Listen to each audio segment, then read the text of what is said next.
Titik balik Chairul Tanjung, si anak singkong yang menjelma menjadi Raja Tendean. Bayangkan, kamu baru saja diterima kuliah di kampus impian, Fakultas Kedokteran Gigi, Universitas Indonesia. Kebahagiaan itu belum genap seminggu, sampai suatu sore ibumu berdiri di depanmu menyerahkan uang Rp75.000 untuk membayar biaya kuliah. Beberapa hari kemudian, kamu tahu kebenarannya. Uang itu didapat dari kain halus milik ibumu sendiri yang digadaikan diam-diam ke Pegadaian. Bumi rasanya berhenti berotasi.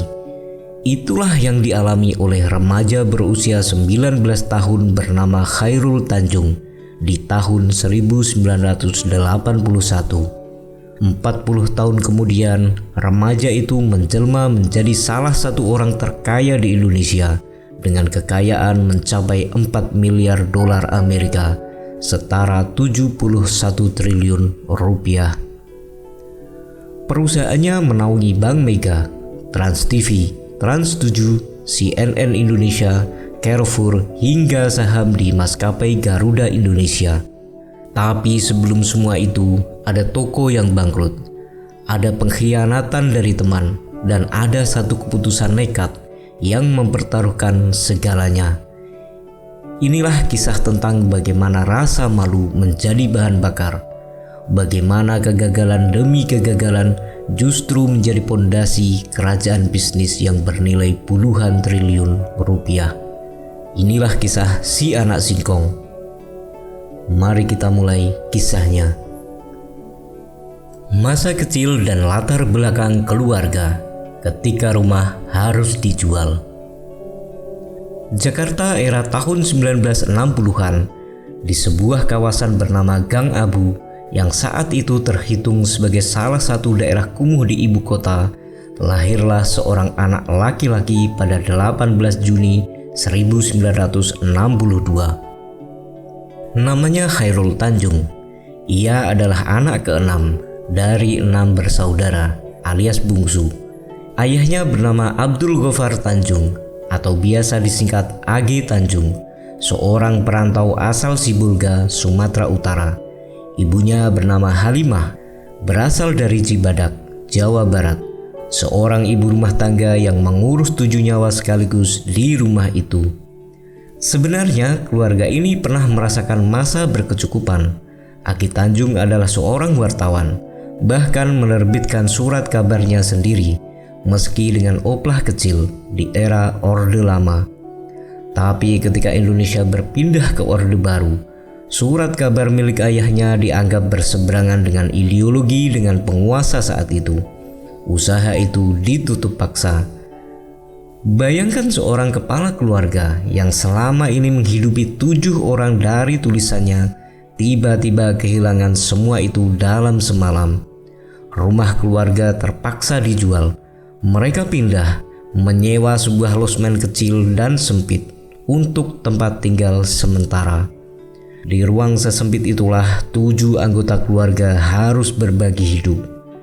Dari situlah lahir julukan yang kelak melekat seumur hidup pada diri Chairul, si anak singkong, sebutan untuk anak kampung yang hidupnya serba pas-pasan, yang akrab dengan singkong sebagai pengganjal perut. Meski hidup susah, Chairul kecil tetap bersekolah. Ia menempuh pendidikan dasar di SD Vanlit, Jakarta, lulus tahun 1975. Dilanjutkan ke SMP Vanlit, lulus tahun 1978, lalu ke SMA Negeri 1 Budi Utomo, Jakarta, lulus tahun 1981. Semasa sekolah menengah, Chairul dikenal aktif berorganisasi dan bermain teater. Ia bahkan sempat tampil satu panggung bersama seniman legendaris W.S. Rendra di sebuah pentas seni Universitas Trisakti. Di balik segala keterbatasan ekonomi keluarganya, ada satu hal yang tidak pernah dikompromikan orang tuanya, pendidikan. Sang ibu selalu percaya, sekolah adalah satu-satunya jalan keluar dari lingkaran kemiskinan. Keyakinan itu kelak akan diuji dengan cara yang paling menyakitkan. Titik nadir, kain halus ibu dan toko yang bangkrut. Tahun 1981, Chairul Tanjung dinyatakan lulus seleksi masuk Fakultas Kedokteran Gigi Universitas Indonesia. Sebuah pencapaian besar untuk anak dari keluarga yang tinggal di losmen sempit. Tapi kebahagiaan itu punya harga. Total biaya masuk yang harus dibayar saat itu adalah Rp75.000. Angka yang terdengar kecil hari ini, tapi bagi keluarga yang bahkan kesulitan membeli beras, itu adalah jumlah yang sangat besar. Suatu hari, ibunya datang membawa uang itu. Chairul menerimanya begitu saja tanpa curiga. Namun beberapa hari kemudian, ia mengetahui kenyataan yang membuatnya terdiam lama. Ibunya diam-diam menggadaikan kain halus miliknya sendiri ke Pegadaian, hanya demi menutup biaya kuliah anak bungsunya. Chairul mengaku saat itu ia merasa seperti tubuhnya kehilangan darah. Ia syok, terpukul, dan malu pada dirinya sendiri. Bukan karena kemiskinan itu sendiri, tapi karena ia menyadari pengorbanan ibunya sudah sejauh itu, sementara dirinya belum berbuat apa-apa. Sejak momen itulah ia bersumpah pada dirinya sendiri, tidak akan pernah lagi meminta uang kepada orang tuanya.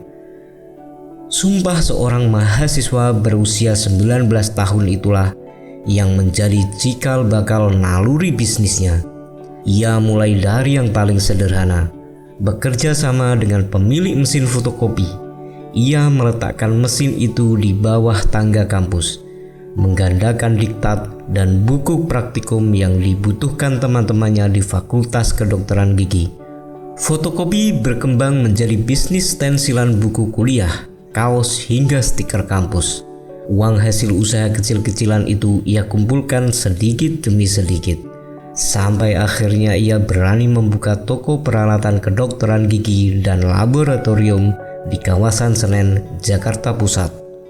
Toko itu menjual alat-alat praktikum yang dibutuhkan mahasiswa kedokteran gigi, seperti bahan lilin, gipsum, dan perlengkapan membuat gigi palsu. Sayangnya usaha ini tidak berjalan mulus. Chairul sendiri pernah mengenang dengan getir, yang nongkrong lebih banyak ketimbang yang beli, katanya. Toko itu akhirnya tutup dan bangkrut. Bagi anak muda manapun, kegagalan usaha pertama bisa jadi alasan untuk berhenti dan menyerah. Tapi tidak bagi Chairul. Ia bangkit lagi, mencoba peruntungan di bisnis jual beli mobil bekas, bengkel reparasi, hingga menjadi kontraktor kecil-kecilan. Kerja kerasnya perlahan membuahkan hasil. Pada tahun 1984, di usia 22 tahun, saat masih kuliah tingkat 4, ia berhasil membeli mobil Honda Civic keluaran 1976 berwarna coklat, seharga 3,6 juta rupiah. 2 tahun kemudian, mobil itu ia tukar dengan Honda Accord keluaran 1981. Bukan soal mobilnya, tapi soal buktinya bahwa sumpahnya untuk tidak lagi membebani orang tua benar-benar ia tepati. Tahun 1987, Chairul akhirnya lulus dari Fakultas Kedokteran Gigi Universitas Indonesia. Bahkan sempat dinobatkan sebagai mahasiswa teladan tingkat nasional di tahun 1984 dan 1985. Ia lulus menjadi seorang dokter gigi. Tapi jalan hidupnya ternyata sudah berbelok jauh dari ruang praktik gigi. Titik balik, 160.000 pasang sepatu. Pada tahun 1987, tepat setelah lulus kuliah, Chairul Tanjung mengambil keputusan yang akan mengubah seluruh arah hidupnya. Bersama 3 orang rekannya, ia mendirikan sebuah perusahaan bernama PT Pariarti Sindutama. Bisnisnya sederhana, memproduksi sepatu anak-anak untuk diekspor ke luar negeri. Modal awal mereka bukan berasal dari kantong sendiri, melainkan pinjaman sebesar 150 juta rupiah dari Bank Eksim, bank milik pemerintah yang saat itu fokus membiayai perdagangan. Ini adalah taruhan besar. 4 pemuda tanpa jaringan besar meminjam uang dalam jumlah signifikan untuk sebuah bisnis yang belum tentu laku. Tapi keberuntungan berpihak pada mereka. Tidak lama setelah berdiri, PT Pariarti Sindutama mendapat pesanan dalam jumlah fantastis dari Italia sebanyak 160.000 pasang sepatu anak. Bayangkan momen itu, 4 anak muda yang beberapa tahun sebelumnya masih berjualan fotokopi dan stensilan di bawah tangga kampus, tiba-tiba menerima order ekspor besar dari negara mode dunia. Ini seharusnya menjadi puncak kebahagiaan, tapi justru di titik inilah muncul sesuatu yang mengganjal hati Khairul. Ia dan ketiga rekannya mulai berbeda pandangan soal arah dan strategi ekspansi perusahaan. Di titik paling menguntungkan sekalipun, ternyata perbedaan visi bisa menjadi retakan yang tidak bisa ditambal.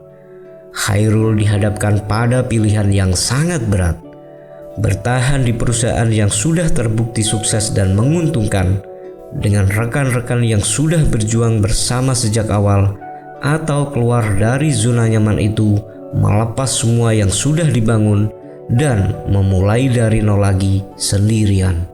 Kebanyakan orang akan memilih bertahan. Untuk apa meninggalkan bisnis yang sudah terbukti menghasilkan hanya karena perbedaan pendapat? Tapi Khairul memilih jalan yang berbeda. Ia memutuskan keluar dari PT Pariarti Sindutama, meninggalkan bisnis yang sedang berjalan sukses demi memegang kendali penuh atas visinya sendiri. Keputusan ini adalah titik balik yang sesungguhnya. Bukan karena ia keluar dari kegagalan, tapi justru karena ia berani keluar dari kesuksesan orang lain untuk membangun kesuksesannya sendiri.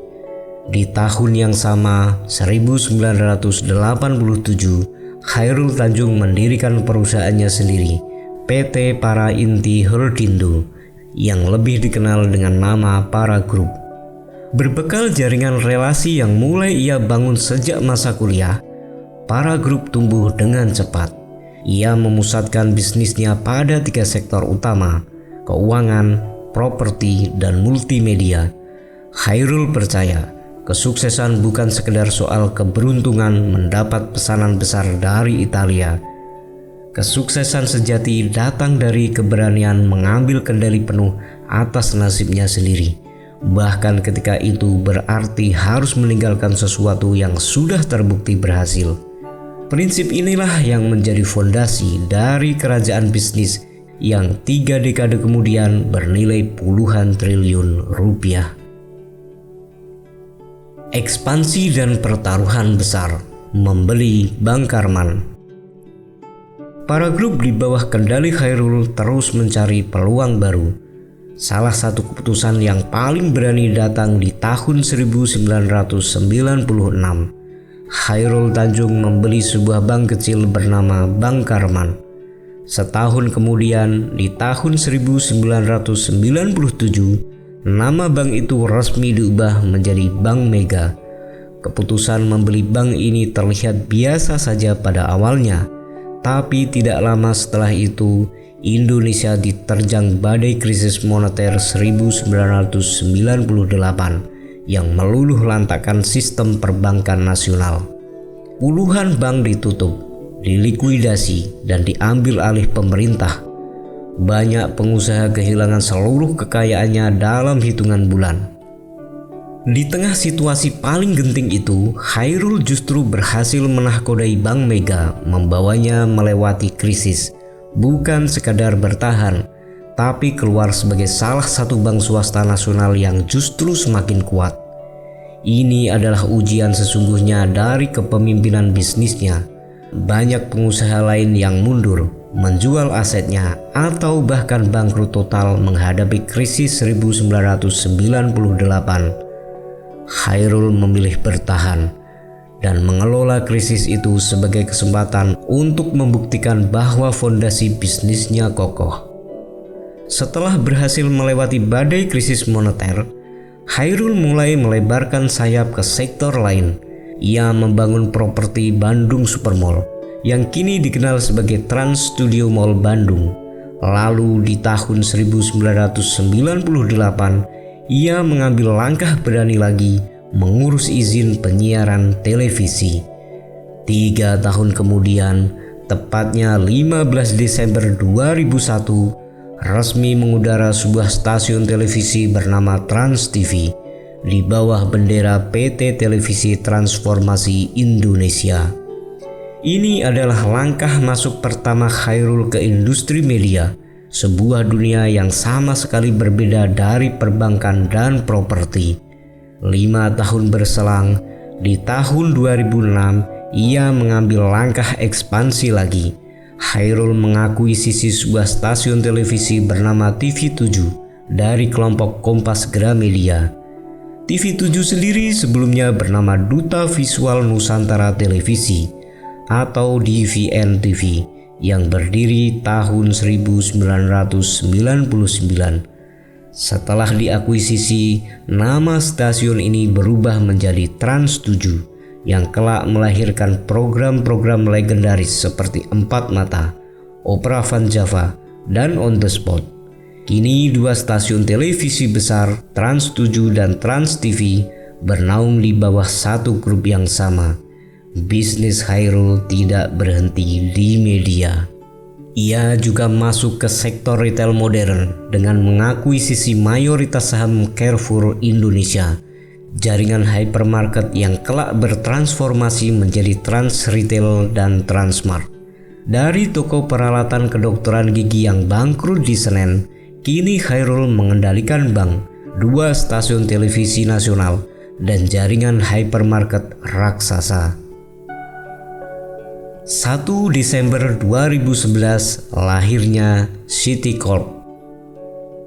Pada 1 Desember 2011, Chairul Tanjung meresmikan sebuah momen bersejarah. Para Group, nama yang sudah menemaninya sejak 1987, resmi berganti nama menjadi City Corp. Perubahan nama ini bukan sekedar ganti label.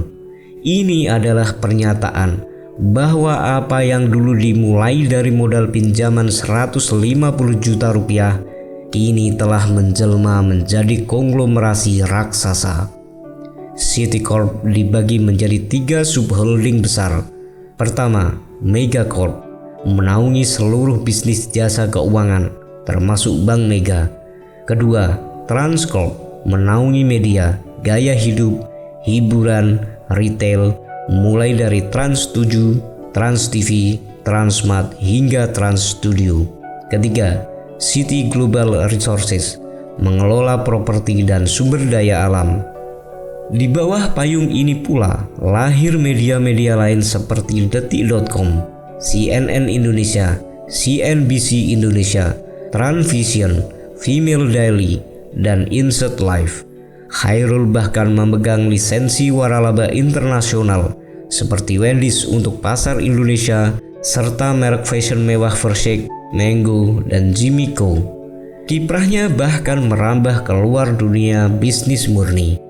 Pada 19 Mei 2014, Presiden Susilo Bambang Yudhoyono mempercayakan Chairul Tanjung untuk menjabat Menteri Koordinator Bidang Perekonomian, menggantikan Hatta Rajasa yang mengundurkan diri untuk maju Pilpres 2014.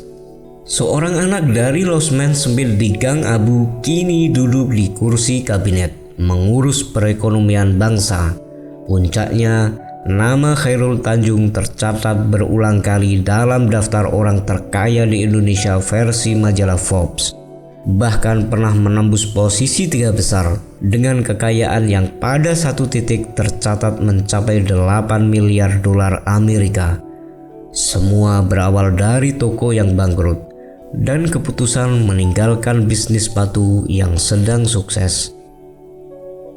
Ketika kejayaan pun tak luput dari guncangan. Kejayaan bukan berarti jalan mulus selamanya. Citicorp, sebesar apapun, tetap menghadapi badai baru di tahun-tahun berikutnya. Salah satu ujian terberat datang dari kepemilikan sahamnya di maskapai nasional, Garuda Indonesia. Garuda telah lama bergulat dengan beban utang raksasa, ditambah persaingan ketat dari maskapai bertarif rendah seperti Lion Air. Pada akhir 2022, Garuda baru saja menyelesaikan restrukturisasi utang senilai 10 miliar dolar Amerika. Salah satu restrukturisasi utang korporasi terbesar dalam sejarah Indonesia. Meski begitu, tekanan finansial belum sepenuhnya reda. Pada semester pertama 2025, kerugian bersih Garuda tercatat justru melebar, mencapai 144 juta dolar Amerika. Sebagai respon, manajemen Garuda pun mengganti kepemimpinan dengan menunjuk Wamildan Sani Panjaitan sebagai direktur utama baru untuk memimpin upaya pemulihan perusahaan. Di sisi lain, kekayaan Chairul Tanjung versi Forbes pun sempat mengalami penyusutan akibat koreksi pasar saham yang menghantam banyak konglomerat Indonesia sepanjang 2026. Dari yang sempat tercatat di kisaran 4,8 miliar dolar di tahun 2025, angka itu terkoreksi menjadi sekitar 4 miliar dolar di pertengahan 2026. Ini adalah pengingat penting bahwa bahkan kerajaan bisnis sebesar Citicorp tetap harus terus beradaptasi menghadapi gejolak ekonomi, bukan sekedar berpuas diri dengan pencapaian masa lalu. Menariknya, di tengah tantangan itu, Chairul tidak diam. Ia justru mengambil langkah ekspansi baru dengan menggandeng raksasa dagang asal Jepang Mitsui & Co. yang berkomitmen menyuntikkan investasi senilai 100 miliar yen atau setara 916 juta dolar Amerika ke dalam Citicorp. Chairul bahkan mengungkapkan rencana besar berikutnya, membawa Citicorp melantai di bursa saham melalui penawaran umum perdana dalam 5 hingga 7 tahun ke depan. Sekali lagi, pola hidupnya terulang. Setiap kali menghadapi tekanan, ia tidak mundur. Ia justru mencari jalan ekspansi baru. Pelajaran hidup. Perjalanan Chairul Tanjung mengajarkan beberapa hal sederhana, tapi sangat dalam maknanya.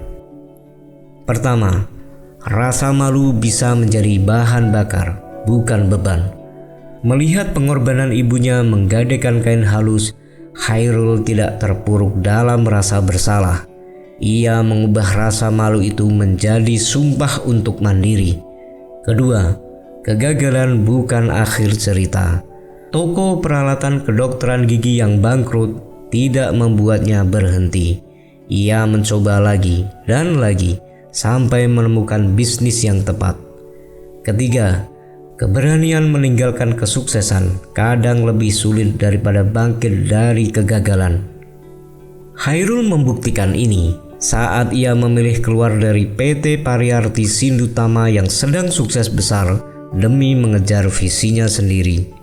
Keempat, krisis adalah ujian sesungguhnya.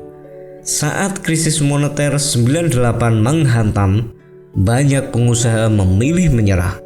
Chairul memilih bertahan dan justru keluar sebagai pemenang. Kelima, kesuksesan bukan tujuan akhir yang aman selamanya. Bahkan di puncak kejayaan Citicorp, tantangan baru terus muncul dari beban utang Garuda hingga koreksi pasar saham. Yang membedakan Chairul bukanlah ia tidak pernah gagal atau tidak pernah goyah. Yang membedakan adalah ia selalu memilih untuk bangkit, mencoba lagi dan berani mengambil keputusan besar. Bahkan ketika itu berarti meninggalkan zona nyaman. Dari anak losmen di Gang Abu menjadi pemilik kerajaan bisnis yang menaungi bank, televisi nasional, hypermarket, hingga maskapai penerbangan. Chairul Tanjung membuktikan latar belakang bukan penentu akhir cerita hidup seseorang. Yang menentukan adalah keputusan-keputusan kecil yang diambil di momen-momen paling sulit sekalipun. Jika ada satu pelajaran yang bisa dibawa pulang dari kisah si anak singkong, mungkin ini: titik balik hidup seringkali datang bukan dari keberuntungan, melainkan dari keberanian mengambil keputusan di saat semua orang memilih untuk bertahan di zona nyaman. Terima kasih sudah menyaksikan kisah ini hingga akhir video. Jika kisah ini memberimu pelajaran berharga, tidak ada salahnya memberi like di video ini. Jangan lupa tinggalkan komentarmu di bawah. Share video ini ke keluarga dan orang-orang terdekatmu, serta tekan tombol subscribe jika belum. Sampai jumpa di video inspiratif berikutnya.